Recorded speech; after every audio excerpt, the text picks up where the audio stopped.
mount. Let me borrow my buddy Julius. So, the most important thing to understand about the mount is I need to maintain it. And one of my early jiu-jitsu instructors, Salo Ribeiro, he said, focus on position before submission.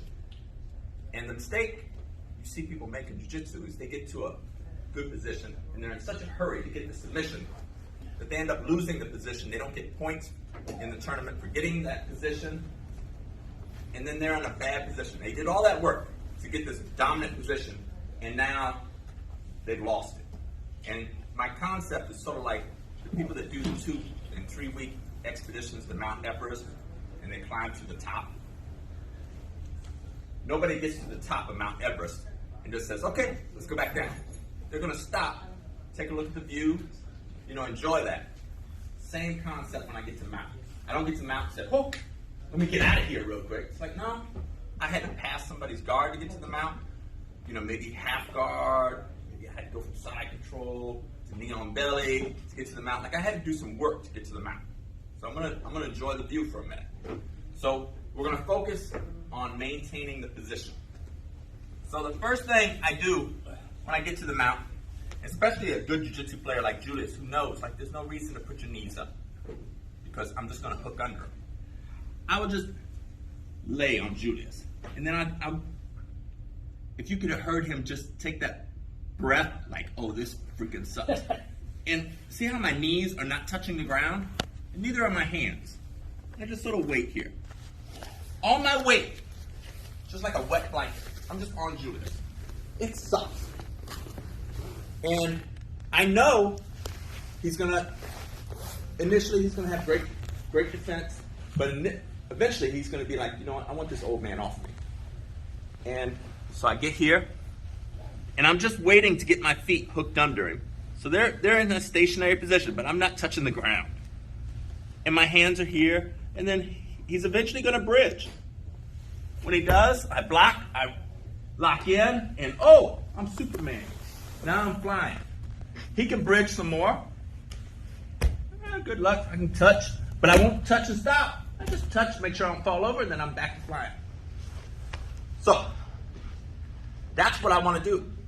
I want to be locked onto him, and as I affect his breathing, I'm stealing his cardio because I'm affecting the way he's breathing. So, when it's time to either get my submission, like he's already been worn down some. And we used to say in football, cardio will make cowards of everybody. Meaning, first quarter in a football game, people are going from sideline to sideline, making all the tackles, just super motivated. But watch them in the fourth quarter. Now people are walking. It's like, especially on the defensive side, it's like, they're like, that play's not coming my direction this time. I'm going to walk this one off. Cardio. So the more I affect Julius's cardio, the easier it'll be for me to get the submission. But my first focus is I'm going to maintain the position. So I want all my weight on Julius. And I want to get under his legs, but I'll wait for him to bridge. And as soon as he does, I grapevine. Now I'm here. My head will be above him.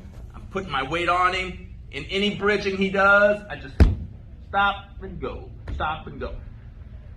Cool. Thank you, brother. Appreciate you. Cash, come enjoy. So, I'm just maintaining the position for now, but I'm putting a lot of pressure on him. So, it starts here, and my feet are just in a position, like I'm not resting up here. They're in a position that as soon as he goes to bridge, I'm shooting under. Got it. And now I'm here. Not that it's impossible to escape the grapevine. It's very doable, but I'm adding an extra step for his escape. More work on him, and I'm putting more pressure on his chest, provoking him to make a bad decision. So I'm maintaining the position. The submission will come, but I'm in no rush to get it. Now, of course, like there's 10 seconds left in the match, and you're down on a couple points, you're going to rush the submission. But if you got plenty of time, enjoy the view of the mount. Make them figure out how to get out, and then watch as they try to figure out how to get out, what submissions they actually give up. You know, you don't have to force anything. They're going to do something because this weight, even though I'm extra light, or maybe I'm not, is going to provoke him eventually to do something. And whether I do this for a minute, you know, it's like it's up to him, but he's going to bridge. I'm going to grapevine. Keeping all my weight on cash. So, let's start with that, and I'm going to show you some other positions to maintain, but I want you to start from doing the wet blanket to the grapevine as soon as they bridge, crossing your legs under. All right.